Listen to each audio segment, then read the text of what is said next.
And it looks like we are good to go. So Janelle, welcome from the County of Bruce. Well, thanks a lot, Deb. I'm just looking at that photo and I'm like, that's Kincardine. It is. Isn't that great? Yeah, I love Kincardine. That's where I live. But yeah, I just wanted to thank everyone for participating today. Like Deborah said, we will be following up with an email, as we always do when we can, with a recording of the session and any of the accompanying resources that are mentioned. And so today we're here to learn about how to conquer digital marketing. A couple other things I'm just trying to promote and get the word out there. So when I do follow up with, I guess, our follow-up email, I'm going to be linking to a survey that I've developed, because something that I'm working on is developing a really robust and comprehensive mentorship program for people that are looking to start a new business and maybe looking for a mentor to kind of help them through the process. Having someone to connect with that has actually been through the process of starting a business can be really beneficial to you. So right now I'm just gathering some data and some interest in the program. So if you could all maybe do that survey for me, I would really, really appreciate it, because that's the kind of information that we use to help influence our decisions and how we develop our programming. So that'll be in the follow-up email, and I would just really appreciate it if you would help us with that. It won't take long, under 5 minutes. So with that, anyway, I'm Janelle. Please let me know if there's anything I can do to help you. So here we are. We're going to talk about how to conquer digital marketing. I'm going to try to make this as simplistic as possible for us to understand. And in its simplest form, digital marketing is how you get found, how you get customers, and how you get results online, right? That's all we want in the simplest form. So a little bit about me. My name's Deborah Clarke. I'm fairly new to the area. I moved to Kincardine December of 2019. My husband and I built here and moved to get closer to our kids. I've had 30 plus years in marketing and business development. And if I could summarize my career over all the different positions, whether I was an entrepreneur working in the corporate world, as I was the last 15 years of my career, I was managing change. And whether I was starting a new business and taking something from nothing and building it into something, or took an existing business and helped them shift to a new change. And I also did a lot of career coaching over the years. And I told students repeatedly, if you're a person who can help to manage change, you'll never be out of work. And there's probably never been a time more relevant for that kind of statement than right now with what we're living through. So I'm really happy to be here. I'm happy to come on board with the County of Bruce to help with how to grow a business online, because it's something that everyone is having to dig a little deeper with. So I am the owner of 519 Web Pinpoint Local. 519 Web's my company. Pinpoint Local is a global franchise. We're in Canada, the United States, Australia, New Zealand, and the United Kingdom. And we handle websites, digital marketing. So I bring that local expertise. I've lived in Lambton County, Huron County, and Bruce County now my entire life. Have worked in the city of Toronto for a good part of my career. So I bring that local expertise to the area. I love Lake Huron, but I'm also bringing some global standards, which I think are really important to bring to the area as well. So I'm happy to be here. And today we're going to talk about how to conquer digital marketing. So first we're going to talk about what is digital marketing in its simplest form. And then I've got a little bit of marketing research that I've done just recently.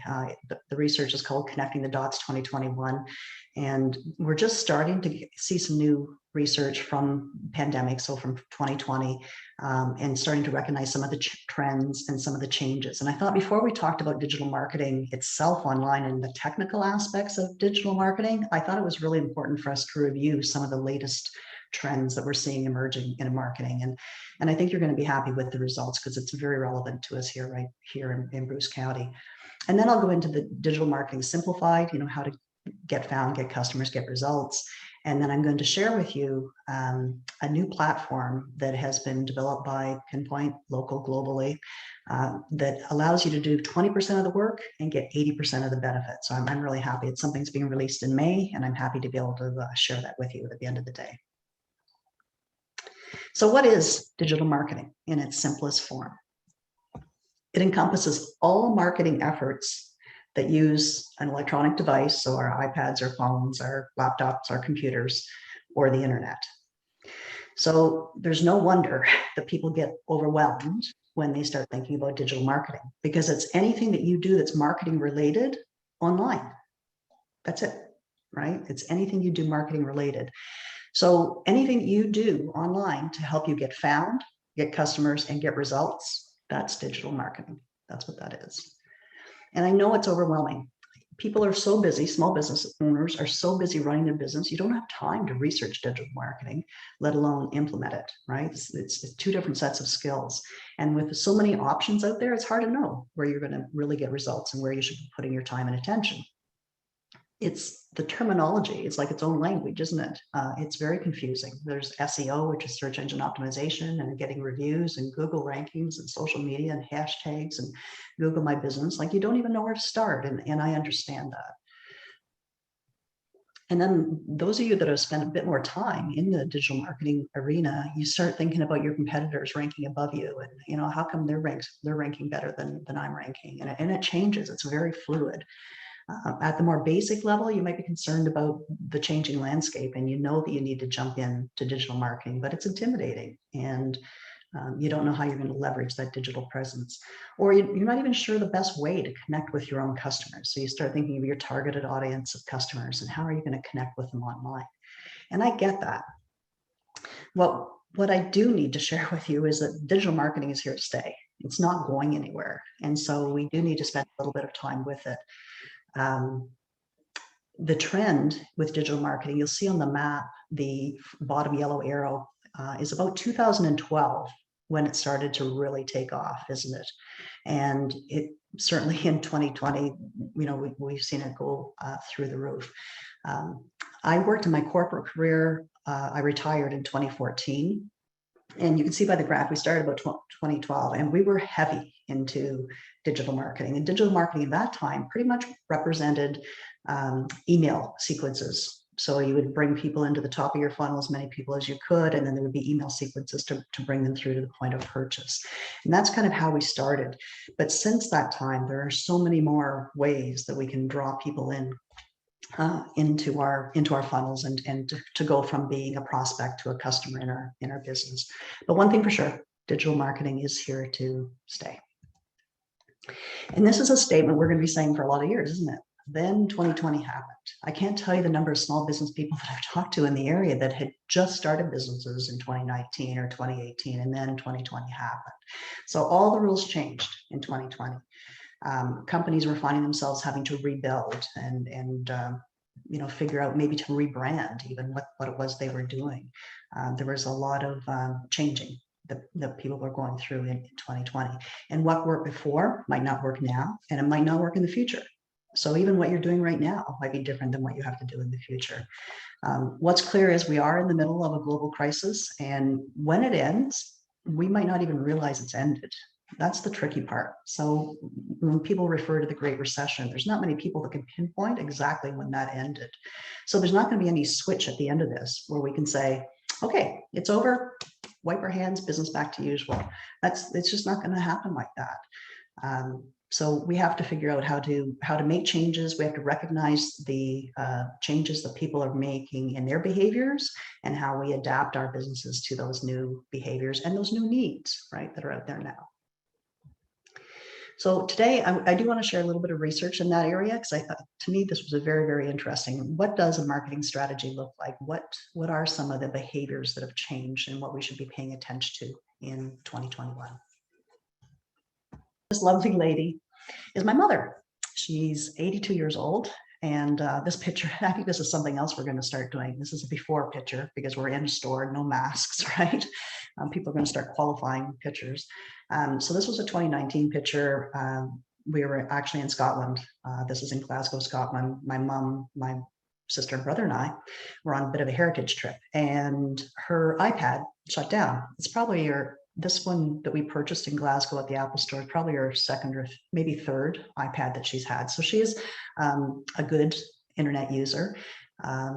She was typically, the users would be Facebook, maybe a little bit of Amazon purchasing with the help of her family. Certainly she researched it. I mean, this was her little quote that I put down there. I just Google it, when your parents come up with new knowledge and you say, where did you hear that? Or how did you learn about that? So I just Googled it, so that's how people were using the internet before, at least the older generation. But our attention as consumers shifted during 2020 because we needed the internet to help us manage our lives better, right?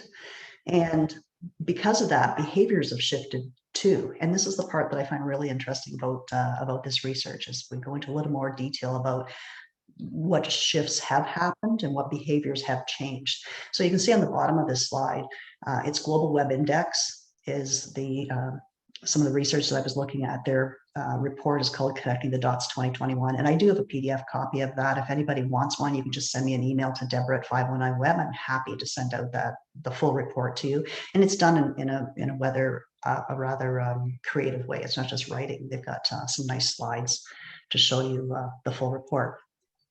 So they looked at this older group. So here's my mother again, and even the 60 plus group, and how our engagement has continued to flourish during 2020 and how we got more involved on the internet. And what the interesting piece of research that came out of this is that the generation gap has closed slightly online. So the younger generation were already using the internet pretty heavily. It did spike a little bit, more Netflix, and it did spike a little bit in 2020. But they were already using it a lot. What really went up in step changes was the senior generation. So from 60 on, right? Because now our basic needs and the way we live, we needed to get on the internet to make a lot of that happen. And a good example is my mom used to go into the bank, and the teller would pay a few of her bills every month. And then when all of a sudden she can't go into the bank, it's like, oh my goodness, how am I going to pay my bills? And I said, well, Mom, why don't you just give me your login information in the bank. We'll do a little FaceTime. She likes Facebook. So we'll do a little FaceTime chat and I'll pay your bills with you. And she, oh, you can do that? And I said, how do you think she pays your bills at the bank? Right? She pays them the same way. She goes into your account and she pays your bills. So, there was a lot of light bulb moments and things that have been adapted with generations now, the older generation now, that will stay with them long after this pandemic is over. So I've got 3 different significant shifts that I think are worth sharing today. And this kind of is a good indicator, a key indicator of how we'll rely on the internet in the future going forward. So the first one is commerce. So kind of obvious step. Yeah, we're buying more online. But the shift to me in this area was, it's not just material things. It's daily living items. It's things like groceries, right? The vegetable market that you could see their vegetable list one day, order the next day, pick up the next day. I mean, those types of things are going to continue to flourish and continue to grow. And the small businesses that got on board and have figured that out had some of their best years. Last year was a great year for a lot of grocery type or vegetable type providers. And this will be a growing trend. The other piece of the research that I found interesting in this area is North America is way behind in this area, but we will catch up. So Europe and Asian countries are much ahead of us in the area of buying groceries and the daily living things online. But just think yourself, how many of you bought these things online? Coffee, fresh vegetables, groceries, the olive oils that you see in the basket. They're actually on my kitchen counter from Southampton Oils, and I just had another order just the other day. So you go online, you make your orders, and groceries, the things you need for daily living, are more available. And this is one shift that won't change. It will continue to grow. The second one is finance. So we're doing more online banking. We're doing everything online for banking. We're helping ourselves, our aging parents. Fewer bills are coming in the mail. You're getting all your monthly bills by email. Typically, you're paying your bills online, and more we're seeing online trading and investments. You've probably seen the commercials on television encouraging the younger generation to start trading online. And that old line, you're not still using the guide Dad used, did you? That kind of thing. So, and another shift for me that happened in the area of finance is e-transfers. for paying for anything. Nobody's using cash anymore, right? So somebody gets me a couple dozen eggs and I say, oh, I'll just e-transfer you the money. So money's just not changing hands, cash the same way. We're doing e-transfers. And from a small business perspective, people can pay their bills by e-transfer to you as well, which is really nice and convenient. And you avoid some of the fees that you would otherwise have to pay with Visa or QuickBooks, right? If people pay by e-transfer. I think one of the challenges still in that area is takes a little bit more from a bookkeeping perspective to keep track of that, but e-transfers definitely are on the rise. And then the third area is social connection. So we have always done FaceTime and Facebook Live and Messenger are new things. The shift started with social media, people just talking within their families, grandparents talking to grandkids, right? Kids staying in touch with their parents. But now people say, let's Zoom, like it's become a new word for let's meet or let's talk, right? I mean, really, who makes phone calls anymore? I can't tell you the last time that I called my mother. We FaceTime every single time. That's what rings in her house, is her FaceTime on her iPad. And education, obviously, is heading more online as well. And the social aspects of education have to be built into that platform somehow as well. So social connection is going to continue. So think of these three areas and how much they affect our lives in general: commerce, finance, and social connection. Those are three areas that we're really going to rely on the internet in the future. When I think about all that online, I just want calm, right? I just want to get outdoors, right? Everything seems to be online, online, online. How much screen time can we handle? And this need to be outdoors is another trend that's not going away. So the marketing research I looked at talked a little bit about city living. And I know, living in Bruce County, there's a lot of talk about, are we going to see a large escape from the city wanting to move to rural areas? And research indicates those that can afford to do so, so they're either in a financial situation where they're able to maybe retire, maybe move into away from some of the city centers, will do that. If their jobs are senior enough, it allows them to move away from the city center. Those people might leave the city, but the cities aren't going away. They're not going to empty out. There's still going to be a lot of manufacturing and headquarters, large, corporate organizations that need to be in the city, and there will be people that need to work for them. But what did change is there's a shift in the urban mindset. So the people who live in cities now have had a taste of some of these outdoors things and some of the cocooning that we've had to do with our families. So we shouldn't focus on postal codes and zip codes and where people live necessarily, but think about a marketing perspective of that changing consumer lifestyle. So what does it look like?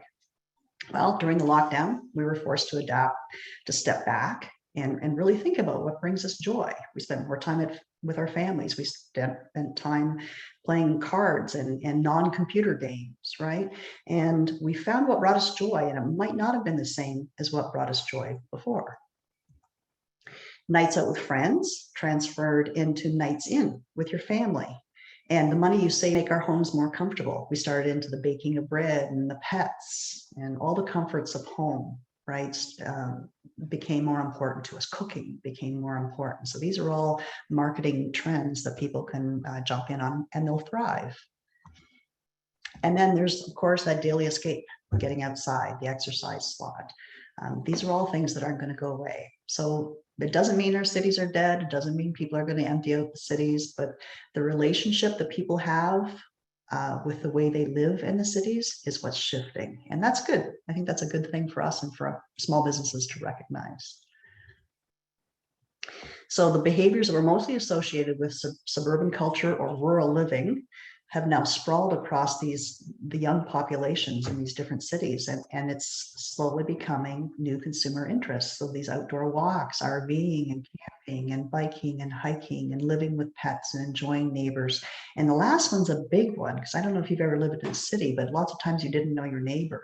But getting to know and supporting a neighbor, these are all great trends that are coming out of the pandemic and are great for small business. It continues from there. We've got cooking and home improvements and gardening. That's all come to symbolize our new reality. And on a more profound level, these behaviors are new pastimes that people have picked up, almost therapeutic pastimes, right? They speak to us wanting to kind of put the brakes on and get away from the rat race that we were living in before in our corporate worlds, and come back into home and the things that have been more typically related to rural living. One of the pandemic fashion trends and social media trends in that yellow bubble there, I found this just to be, a useless little piece of information that was interesting. Hashtag cottagecore has almost 2 million posts. And the whole thing that hashtag represents is simplicity, tranquility, and kind of nostalgic living and simplicity. So the comforts of home. And that hashtag just took right off during the pandemic. So that's an interesting little trend. And the other thing that is worth mentioning, and had quite a bit of space in this research report, was the importance of recognizing and supporting mental health. They made it very clear that vaccines will eventually take care of the virus itself, but the mental health impact will continue to persist. And they describe it almost as a hidden wave that will happen after this pandemic. And we need to pay attention to it. We need to pay attention to it in our workplaces, and we need to pay attention to it within our families. And the two groups of people that they felt most affected by this were women who, now are juggling jobs, kids in school, out of school, in school, out of school, sports in, sports out, right? So there's a lot of juggling with families. So family age parents in general, but women who also might be dealing with aging parents as well, right? So those groups of people are affected by mental health. And then an interesting one, the cabin fever percentage there, 39% of those living with friends, roommates are concerned about their mental well-being. And that age group is people leaving a level of education or entering a level of education. So it could be leaving high school, going into college or university. It could be, leaving one program, starting another program. And these folks, there's some serious cabin fever and mental health issues. So I've talked to a lot of parents who have had kids come home, and it's just not the same as it used to be. And parents need to recognize that. And coming home is a lot better than staying in an environment that's indicated by this 39% that say they were concerned about their mental well-being. Being isolated. So this is an issue that is not going to go away, and we need to address it. And as small businesses, the more we can support this in general, it will help your business as well. In previous workshops, so this is number 3 of the series of workshops that I've done with the County of Bruce. The first one, we talked about growing online. We talked about the 4 important aspects of building a website. And in that one, we talked about the shop local momentum and how important it is for us to tap into that shop local momentum. And in the research, they call it hyper-local future. So in this research, it was 31 countries, 700,000 people over 31 countries were researched. So, this is on a large global scale that this research is coming from, but I'm finding it very relevant, and most of it's really good news for us right here in Bruce County. So a little bit more about this hyper-local future. This new urban mentality means even the bigger global businesses need to start thinking local, right? So let's just think about that. So in the cities and in the big urban centers, how are global companies going to start thinking local? Budweiser is one who's tapping into a program. They're calling it Everyday Moments. And it's an effort to get the 25 to 35-year-olds drinking more of their beer. So here's just a little bit of the inside scoop of what they're doing. So their marketing blueprint is to recognize what's that sweet spot, that intersection of something that has social currency within a sub-community and that Budweiser can tap into in an authentic way, right? How are they going to do that? So their tactical example in Michigan is getting Big Sean, who is a rapper in Michigan, getting him onto their tall boy Budweiser, honoring his new album, which is called Detroit 2. And you see a picture of it there on the screen. So they're only releasing this in Michigan. It's their way of tapping into the local market in Michigan. And do you think they're going to buy that beer? Of course they are, because it represents local, right? So even global companies are trying to think about how to market local. So what does it mean for you and your small businesses? It means that your next customers are literally right in your own backyard. And I like this too, because I'll tell you, over all the years of having businesses myself and some small businesses that I had myself, sometimes we in smaller communities feel like the expert has to live 100 kilometers away, right? We don't recognize the expertise right in our own backyards. So this is an important shift for us, that all of a sudden we are going to support and recognize people that are right in our own backyards and for the expertise that they have. So I think this is a really important shift. So we have to think about in our businesses, how are we going to support this shop local momentum? People have also established quite a bond with their own households and the comforts of home. And this isn't going to be easily broken. It will loosen up as public spaces become more available and offices are deemed safe again. But the comforts of home, many of them will stay with us. So the baking and cooking and gardening and pets, the casual home decor, all the simple life pleasures, a lot of them will stay with us. And this is a good thing too. I think we have enjoyed the slowdown and we'll want to keep a lot of that with us. And by the end of the decade, this research report shows that the most global consumers are expected to be older than 60. So by the end of this decade, most global consumers are expected to be over the age of 60. So this is a group that marketers can't leave out. The pandemic pushed the 60 plus generation online. We're now doing all of our banking and paying bills and investing online. We're socializing online for business as well as with family. And TikTok has an example. They even, TikTok was the young people space that's most recently come to be, right? And they now have a hashtag over 50 for people that do the dances that are over 50. So just to see them, you can go to hashtag over 50. We're researching online, we're buying gifts online, we're buying groceries more online. And most of all, it's this group over the age of 60 that will be most adamant supporting local businesses. So we can't leave out the power and influence of this older generation. And the last piece before I go into how you best conquer digital marketing is the expectations of shopping online. I thought this was important to share with you as well. These circles represent percentages, and it's the percentages that people say will most influence them to buy a product in your online store. So the biggest one, 60% say free delivery and returns. And I got to tell you, this one hits me right in the heart because I know how expensive it is in Canada for businesses to offer free shipping and returns. Unfortunately, Canada we have among the highest shipping rates in the world. So I don't know who started this whole free shipping gig, but it wasn't people in Canada. It seems to be something that can be absorbed a lot more easily in a lot of other countries. But here we are. It is the global expectation. And I know it's the expectation of a lot of people in Canada, that they only want to buy if free shipping's offered. So we, as small business people, have to get on board and think, how do we get creative to be able to offer this? So you'll see a lot of businesses saying free shipping over $75 or free shipping over $100, and they're building it into the cost of their products. That's one way of doing it. Another way, some small business might just say, you know what, this is a marketing cost to me. Whatever shipping costs, that's what's going to get more people buying from me. So I have to set that up as a marketing cost to offer that as an incentive. We have to get a little more creative thinking, how can we offer free delivery? Maybe you have a subscription type service. And if you really want to push that part of your business, you'll say, if you sign up for a subscription with us, you'll get free delivery. So we need to be creative. You need to be aware it is a big deal. And we have to figure out how to make that work for us.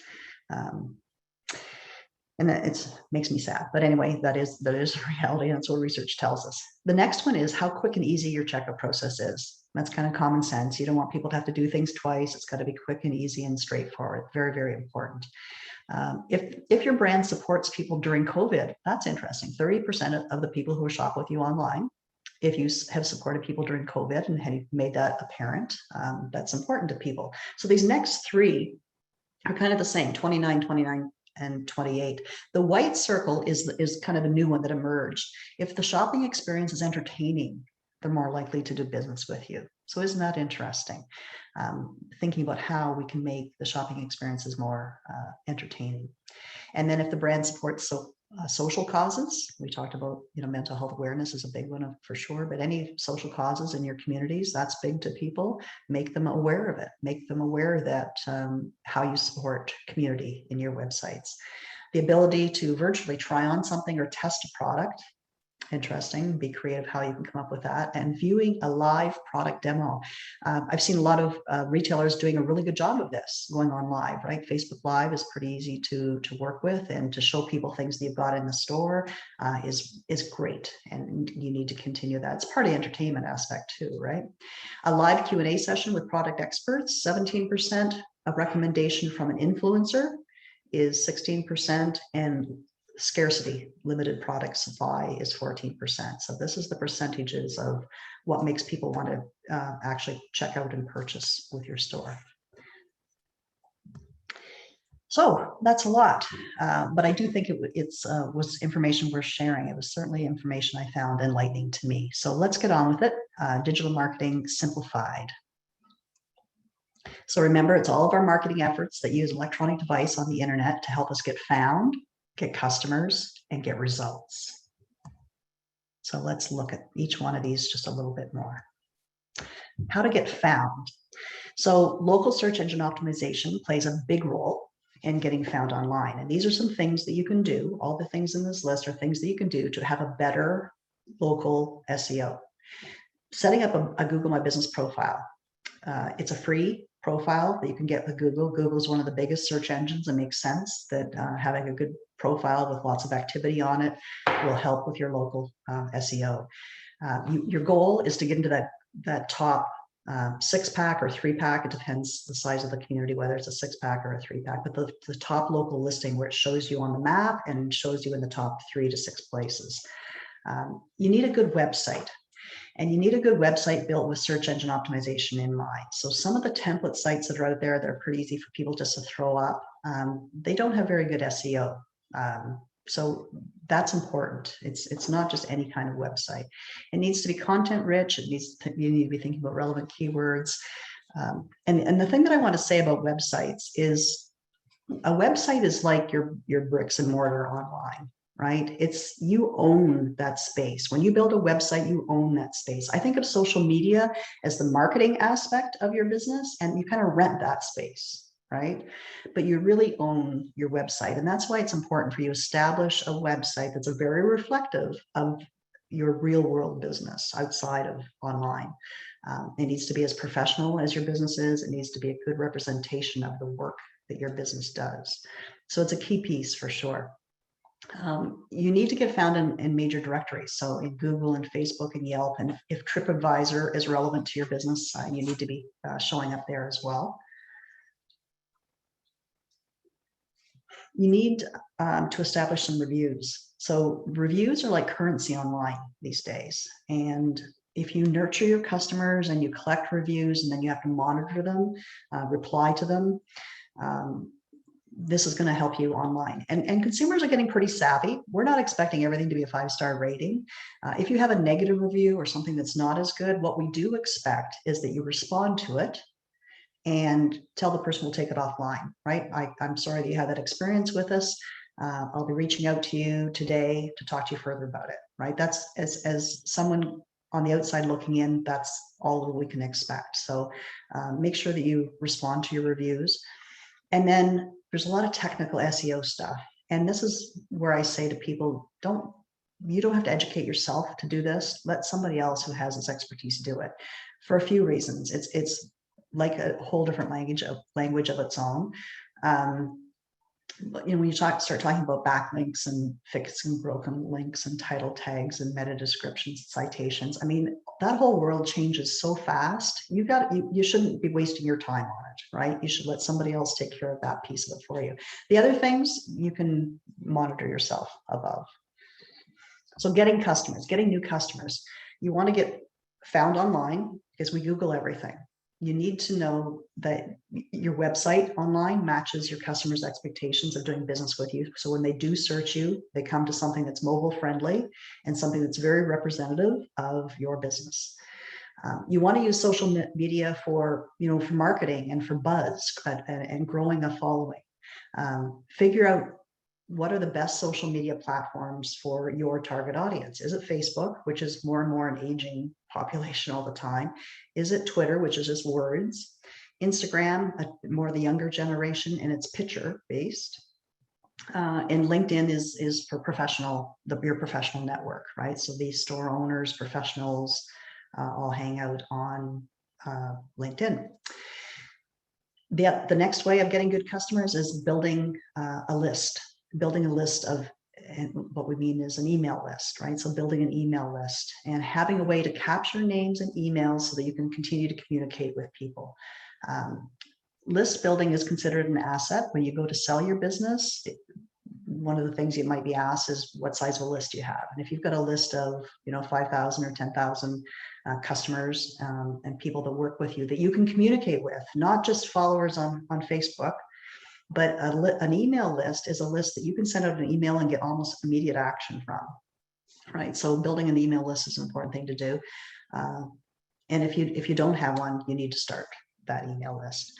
I broke getting customers into two categories. The second part of this is keeping customers, because it's really equally important once you get a customer to keep them.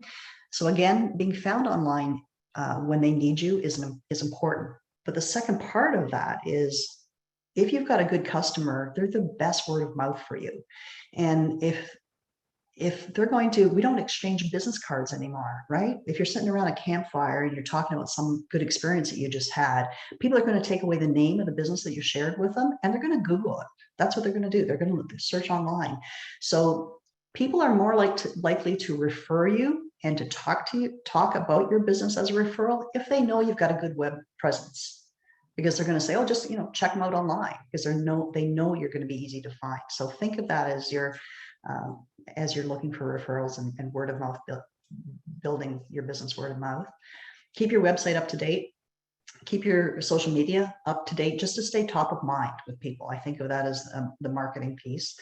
And then communicate directly with your customers by email when something new comes out, just to again stay top of mind with them. There has to be a reason for you to be touching base with your customer list monthly, quarterly, just to stay top of mind.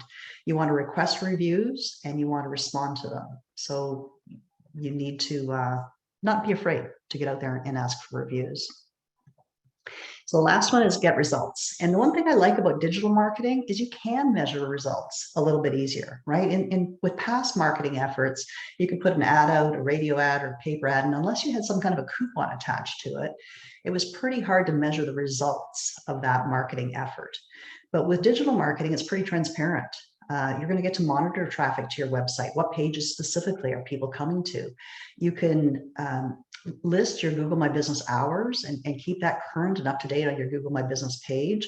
And you can also see how many people are visiting your page, how many people are viewing different photographs and things on your Google My Business listing. And to that point, think of your Google My Business listing of hours. More people are going there for current hours because it's live. Like if I'm closed and they go to Google My Business, it will say closed because of the hours that I put in. So yes, people put their hours of business on Facebook and they also put them on websites, but that's stagnant. The Google My Business listing is live. If you're open till 5 o'clock and people go in at 4 o'clock, it's going to say you're open. I even got an email from Google just before Easter saying, what are your Good Friday hours? What are your Easter Monday hours? So I think this has become the best place now for people looking up their hours of service, and you should keep that up to date. Monitor your six-pack results with Google. So maybe you started down in the 50th spot on that Google My Business list when people Google you, and then maybe you moved up to 20 and then up to 11, and now you're finally into that Google six-pack when people go in and search for your business, your product or service. So you can monitor these things. You can monitor the number of reviews you get, the number of online directory listings, the number of social media posts. So there's a lot of things that you can monitor from social media from a digital marketing perspective. And same thing with the SEO. You can get reports from whoever's doing your search engine optimization that give you these results. So it's very transparent, and that's the other thing I like about digital marketing. So the last piece that I'm going to cover here is, what if there was a way that we could have you do 20% of the effort, but get 80% of the results? What if there's a way that you could do that? So 20% of the work and get 80% of the benefits of digital marketing. There are 4 things that you need to do, and they all relate back to what we just talked about. Social media is 1, reviews is 2, nurturing your customers by email, text, and building your list, right, is number 3, and then local search engine optimization. If you can manage those 4 things, you're conquering digital marketing for local SEO. So, and what if there was a platform that helped you do all of this in one place? So I'm really excited to give you a sneak peek. This isn't being released until May, so you're getting this information ahead of time, but I've got some screenshots of what a new platform that we're going to be releasing. It's called Pinpoint Central. It will do these 4 major things for you from one place. And for me, for small business owners, this is a game changer. So you would have a dashboard that would come up and say, what would you like to work on today? Is it social media? Is it getting more reviews? Is it emailing text? Or is it helping you to get found online? The social media piece, we actually have a virtual marketing assistant who will make 8 to 10 posts for you a month for Facebook, Twitter, LinkedIn, Instagram, whatever social media you're using. We have an SEO analyst who will help your business get found online. And so it'll be a local focused search engine optimization. And then in the centerpieces, the get reviews and emails, you're going to have one place where you can collect, monitor, and reply to all of your reviews in one place. And you're going to be able to email and text your customer list from one portal.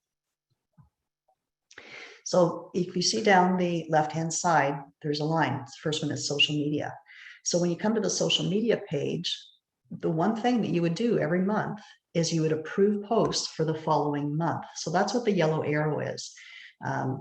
Someone from our Pinpoint Central team of digital marketing experts is going to make 8 to 10 posts for you per month. And all you have to do is monitor them and approve them, right? There's a photo library here where you can add photos. You can actually create a post. If you all of a sudden want to say, oh, it's a snow day, and put up a snow picture, you can do that from this platform yourself. But the other posts are being done for you, 8 to 10 a month, and all you have to do is approve them. So all your social media gets managed from one spot here. Getting reviews, you upload a customer list here, and you can request reviews. You can build a nice review email template that you would send out to your customers, request reviews from this page. You can see all your reviews. And the magic of this one is it might be a review coming in from Google, from Facebook, from Yelp, but they're all collected together in one place. You're not going all over the place looking for them. And you can respond to them right from this platform. And you can connect all of your directory listings here as well. That's what the connected accounts are. So all of your listings would be there in one spot. So super, super helpful to have this. And there's nothing else that's really like this for you right now, designed just for small business. The texting and email piece. So a lot of us have been emailing customers, sending out newsletters and doing, but you can have your customer list here in one place. You can email them from here. But the beauty of this one is you can also text people right from this platform. So that's if you start collecting their phone numbers, you can text from this platform. And then I'm going to talk about growing your list just in a second here. When it comes to adding your customer list here, you can add a single customer at a time. You can upload a spreadsheet. So you can upload several customers, hundreds of customers at the same time.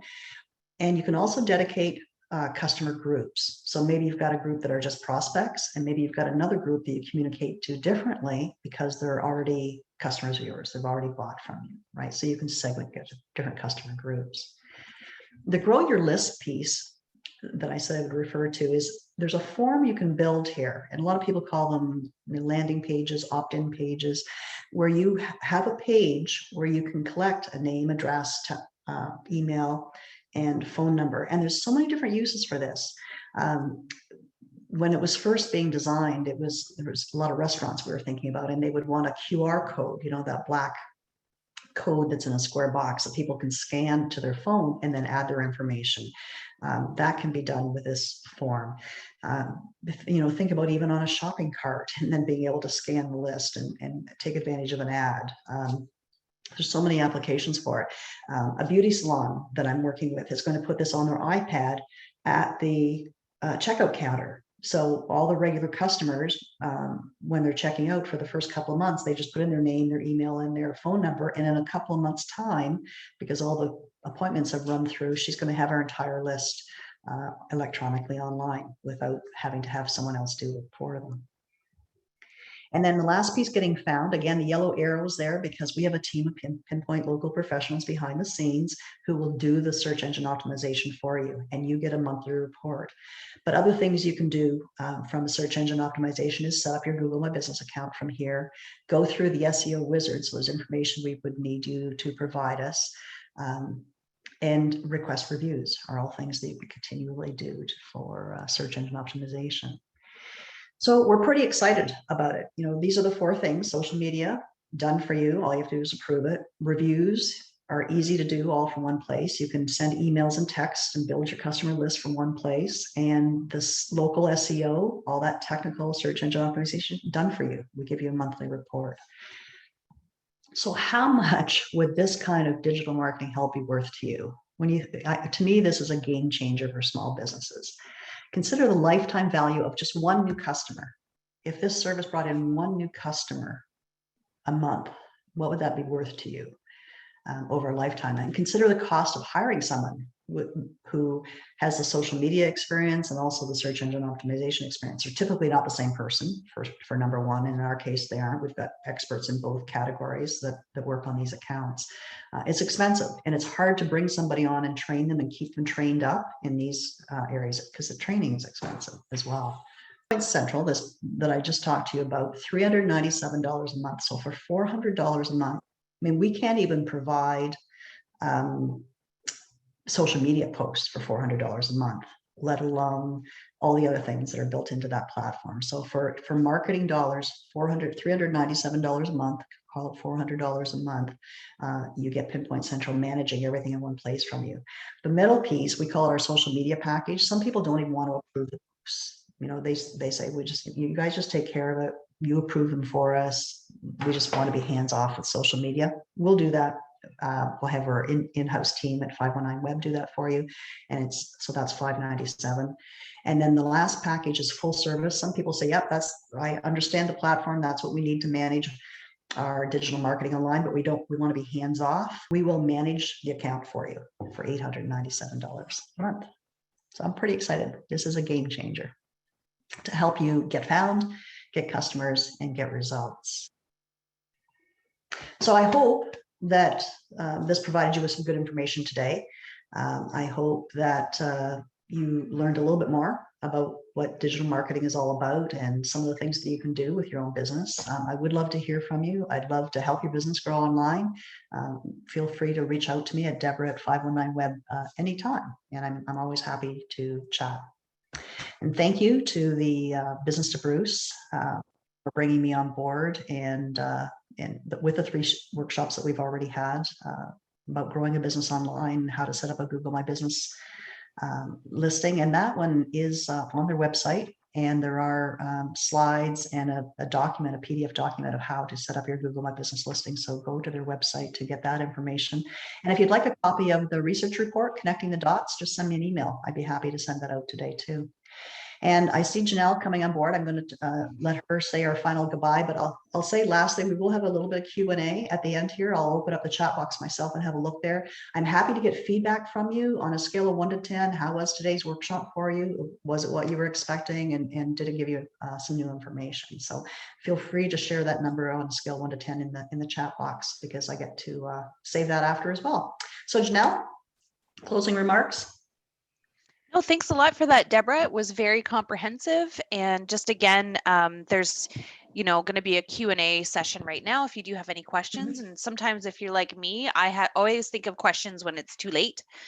So please feel free just to email those after we send out the recording, and we'll be able to get those answered for you. Okay, thanks everyone.